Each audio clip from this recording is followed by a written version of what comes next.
হায়াতের মালিক কে? গায়েবের মালিক কে? সে কিভাবে বলে সে পরে আসবে? সে মাগরিব পড়বে না, ঈশা পড়বে না, ফজর পড়বে না। সে মাগরিবে বলে কালকে ফজর থেকে পড়বো। সে রাতের গ্যারান্টি দিচ্ছে সে বাঁচবে। লিখে দে, তুই রাত বাঁচবি।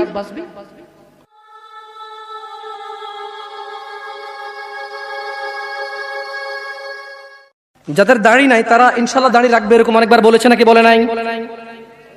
পরে রাখবে, আর একটু বয়সের পরে। ছি ছি ছি ছি ছি ছি ছি ছি, এমন হাজার মা বাবা পাওয়া যায়, ছেলেটা দাড়ি রেখেছে, এসএসসিতে পড়ে, বললো যে এখন রাখিস না, কলেজে উঠলে রাখিস। ওই মা, তোমাকে বলি, তুমি তোমার ছেলেকে আদর করো না? ছি, তুমি মিথ্যুক মা। আরে তোমার মতো মারা মাইশাকে হত্যা করে ফেলেছে পরকিয়া করতে গিয়ে। তোমার চাইতে মাইশার মা অনেক ভালো ছিল, মেয়েকে হত্যা করেছে, অন্তত ইসলামে তো বাধা দেয়নি। আমি বলছি না খুন ভালো, আমি বলছি না খুন ভালো, আমি বলছি না খুন ভালো, আমি বলছি তোমার চাইতে ভালো সে তার মেয়েকে হত্যা করে নিজে অপরাধী হয়েছে, মেয়েকে তো অপরাধী করেনি, করেছে। তুমি তোমার ছেলেকে দাঁড়িয়ে রাখতে না করো। ঠিক আছে, তোমার ছেলে কলেজে যাবে না, এখানে মহিলারা ওয়াজ শোনে, এই কাগজ কি কেউ পৌঁছাতে পারবে? মহিলা লিখে দেবে তার ছেলে কতদিন বাঁচবে, লিখে দিবে তার ছেলে কলেজ পর্যন্ত বাঁচবে, তারপর দাঁড়িয়ে রাখবে, সে লিখে দেবে।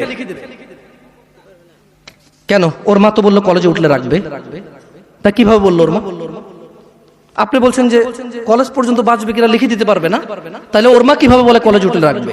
এই ছেলেটা কিভাবে বলে আর একটু বয়স হলে রাখবে? ও তো জানে কতদিন বাঁচবে, ঠিক এই জন্য নির্ধারণ করছে যে আমি তো 200 বছর বাঁচবো, ওকে 150 বছর পরে রেখে দেবো। এরকম না হলে সে কিভাবে বলে সে পরে রাখবে? ইয়া শিবাব, تعال إلى المسجد،